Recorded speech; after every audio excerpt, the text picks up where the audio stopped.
பரிசுத்த நாமத்துக்கு மகிமை உண்டாகட்டும். இந்த ஆசீர்வதிக்கப்பட்ட கிருபையான காலவேளையில் உங்கள் ஆண்டவரும் இரட்சகராக இருக்கிற இயேசுவின் உயிர்த்தெழுந்த நாமத்திலே உங்களை வாழ்த்து வரவேற்கிறோம். இன்றைக்கி என்னோட கூட பரிசுத்த வேதாகமத்தில் வெளிப்படுத்தலின் புத்தகம் 2ஆம் அதிகாரம் 4-5 வசனங்களை தேவ மகிமைக்காக நீங்கள் வாசித்து பாருங்கள். ஆண்டவராகிய தேவன் இந்த 7 சபைகளில் ஒரு சபை எபேசிய சபை. இந்த சபையை பார்த்து ஆண்டவர் சொல்கிறாரு, ஆதியிலே கொண்டிருந்த அன்பை நீ விட்டுவிட்டார் என்று சொல்லி. அன்பான தேவ ஜனமே, இந்த சபையில் அநேக நல்ல குணம், நல்ல சாட்சி எல்லாம் இருந்தது. ஆனால் அவங்களிடத்தில் ஆண்டவர் கண்டது என்ன அப்படின்னு சொன்னால், நீ ஆதியிலே கொண்டிருந்த அன்பை விட்டு விட்டாய். அன்பான சகோதரனே சகோதரியே, ஏன்னா தேவனை தரிசிக்கணும்னா நாம் யாராக இருக்கணுங்க? அன்புள்ளவளாக இருக்கணும். ஆகியால் தான் ஆண்டவர் சொல்லார், இப்போ இந்த சபையில் என்ன குறைஞ்சிச்சுன்னா அன்பு குறைஞ்சிடுச்சான். அன்பான தேவச்சனமே, முதல் நூற்றாண்டில் இருந்த சபையினுடைய நிலைமையே விசுவாசிகளே எப்படின்னா, இந்த 21ஆவது நூற்றாண்டு சபையில் இருக்கிற நம்ம நிலைமை எப்படி யோசித்து பாருங்கள். அன்பால் அன்னைக்கே அவர்களுடைய அன்பில் ஆண்டு என்ன சொல்லாருங்க, நீ ஆதி அன்பை விட்டு விட்டா என்று சொல்லி. கீழே 5ஆம் வசனத்தை வாசித்து பாருங்கள். ஆண்டு சொல்லார், நீ எங்கே விழுந்தாயோ அங்கேருந்து எழுந்துரு அப்படின்னு சொல்லி. ஏன்னா அன்பான தேவ ஜனமே, அன்பு தணிஞ்சு போகிறதுக்கு காரணம், அன்பால் நம்ம விழுந்ததுக்கு காரணம் என்னன்னு நமக்கு கண்டிப்பாக தெரியும். ஒரு மனுஷன் யாரை வேணாலும் ஏமாற்றலாங்க.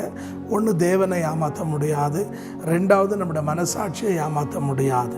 ஆகையால் நம்ம வெளிவேஷக்காரர்களாக உலகத்துக்கு மாயமாலமான வாழ்க்கை நம்ம வாழக்கூடாது. நம்ம எப்படி வாழணும்னா அன்புள்ளவர்களாக நம்ம வாழ வேண்டும். காரணம் என்ன அப்படின்னு சொன்னிங்கன்னா, இந்த உலகத்துக்கு அன்பான தேவச்சனமே, ஆண்டவராகிய இயேசு கிறிஸ்து தன் சீஷர்களுக்கு அவர் கற்றுக் கொடுக்கிறார். எப்படி அவர் கற்றுக் கொடுக்கிறார் அப்படின்னு சொல்லி நீங்கள் கர்த்தருடைய வசனத்தை தேவனுடைய நாமத்தின் மகிமைக்காக நீங்கள் வாசித்து பாருங்கள். கர்த்தருடைய வசனம் சொல்லுது, யோவான் 13ஆம் அதிகாரம் 35ஆம் வசனத்தை நீங்கள் வாசிச்சிங்கன்னா, நீங்கள் ஒருவரிலே ஒருவர் அன்பாக இருந்தால் என் சீஷர்கள் என்று உங்களை தெரிந்து கொள்வார்கள். அன்பான தேவ ஜனமே, நம்ம பிரசங்கம் பண்ண வேண்டிய அவசியம் இல்லை, நம்ம வாழ்ந்து காட்டணும். இன்றைக்கி அநேகருக்கு பார்த்திங்கன்னா கசப்பு வைராகியம் தான் இருக்குது. அன்பான தேவ ஜனமே, ஆனால் தேவ வசனம் சொல்லுது, நீங்கள் அன்பாக இருந்தீங்கன்னா உங்களை பார்க்குறவங்க நீங்கள் உண்மையாகவே தேவனுடைய பிள்ளைங்க, தேவனுடைய சீஷருங்க அப்படின்னு சொல்லுவாங்க.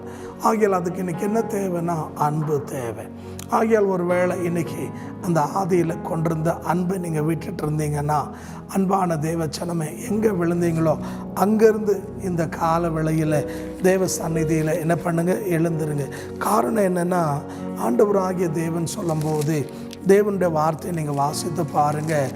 1 யோவானுக்கு எழுதினதான நிருபம். அன்பான சகோதரனே சகோதரியே, கர்த்தருடைய வசனம் மிகவும் அழகாக தெளிவாக சொல்லப்படுகிறது.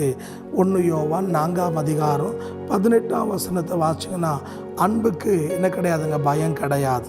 உங்கள்கிட்ட அன்பு இருந்தால் நீ யாருக்கும் பயப்பட வேண்டிய அவசியம் இல்லை, யாரும் உன்னை பார்த்து பயப்பட வேண்டிய அவசியம் இல்லை. காரணம் என்னென்னா, அன்பான தேவஜனம் அன்பு இல்லைன்னு வச்சுக்கோங்களேன், நாம் தேவனை அறிய முடியாது. 1 யோவான் 4ஆம் அதிகாரம் பிரியமானே 8ஆம் வசனத்தை வாசித்து பாருங்கள். அன்பு இல்லாதவன் தேவனை அறியான் என்று வேதம் சொல்லுது.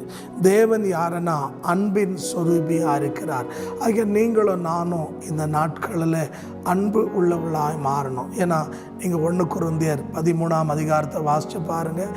நீங்கள் அந்நிய பாஷை பேசி தீர்க்க தரிசனம் பேசி, அன்பான தேவ ஜனமே, உங்களுக்கு அன்பு இல்லைன்னா எல்லாம் விருதா அப்படின்னு சொல்லுது.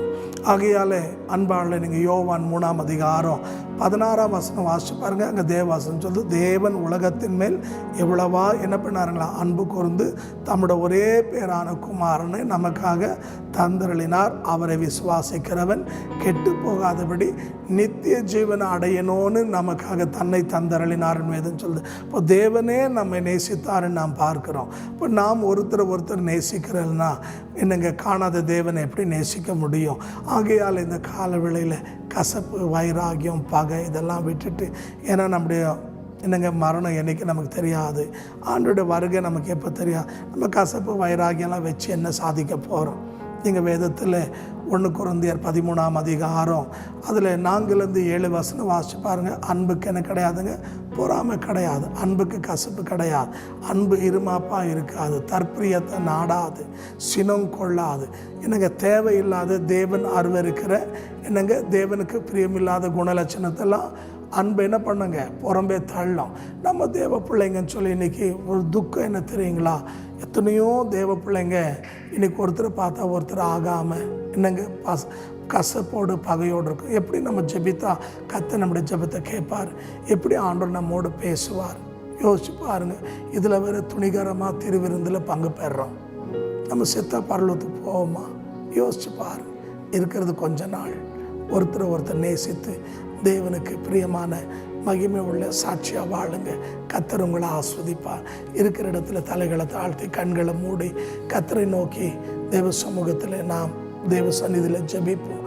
இன்றைக்கு ஒரு வேளை கர்த்தருடைய நாமத்தில் ஐயா நீர் எங்களோடு பேசின வார்த்தை எனக்கு தான் அப்படின்னு சொல்லி நீ உணர்த்தப்படுவாயானா இன்றைக்கே ஒப்புருவாயிடு.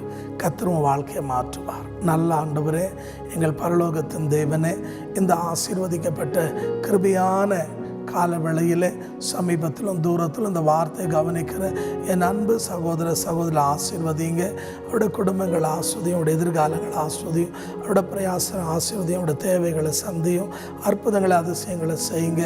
ஒரு நன்மை குறையில்லாமல் இந்த பிள்ளைகள் நினைப்பதுக்கும் ஜெபிப்பதுக்கும் அதிகமாக செய்து ஆசீர்வதிங்க. உடைய ஆணைப்பா இந்த கருத்தில் நாங்கள் ஒப்பு கொடுக்கிறோம். கர்த்தாவே, கேட்டு விட்டு விடாமல், இருதயத்தை கடினப்படுத்தாமல், பிசாசு கடன் கொடுக்காமல் தேவசாயலாக மாற உதவி செய்யுங்க ஐயா. தொடர்ந்து வழி நடத்துங்க. உங்களுடைய ஆணைப்பா இந்த கருத்தில் ஒப்பு கொடுக்குறேன். அவங்க எதிர்பார்க்குற நன்மையை அவளை கட்டளையிடுங்க. எங்கள் ஜெபத்தை கேட்டதுக்காக நன்றி. இயேசுவின் நாமத்தில் பிதாவே, ஆமென். இந்த கிருபையான வேளையில் இன்றைக்கு தான் நான் முதல் தடவையாக தேவனுடைய வார்த்தையை கேட்குறேன். எனக்கு தேவனுடைய வார்த்தை இன்னும் அறியணும், தேவனை அறியணும், தேவனுடைய வார்த்தையை கற்றுக்கொள்ளணும் அப்படின்னு விரும்பினா உங்களுக்காக நாங்கள் தொடர்ந்து ஜெபிக்கிறோம். உங்களுக்கு ஜெப குறிப்பு இருந்தால் நீங்கள் வாட்ஸ்அப் வழியாகவோ யூடியூப் வழியாகவோ அன்பான தேவ ஜனமே, அது மட்டுமல்ல SMS வழியாக நீங்கள் எங்களோடு தொலைபேசி வழியாக தொடர்பு கொள்ளலாம். உங்களுக்காக நாங்கள் தொடர்ந்து ஜெபிப்போம். அது மட்டுமல்ல, உங்களுக்கு தேவ வார்த்தை தேவைன்னா எங்களுடைய யூடியூப் சேனலை சப்ஸ்கிரைப் பண்ணுங்கள். ஐகான் பட்டனை ப்ரெஸ் பண்ணுங்கள். தேவன் உங்களை ஆஸ்வதிப்பார். விசுவாசிங்க. உங்கள் குரூப்பில் கான்டாக்டில் இருக்கிற மக்களோடு ஷேர் பண்ணுங்கள். தேவன் உங்களை ஆசீர்வதிப்பார். ஆமென்.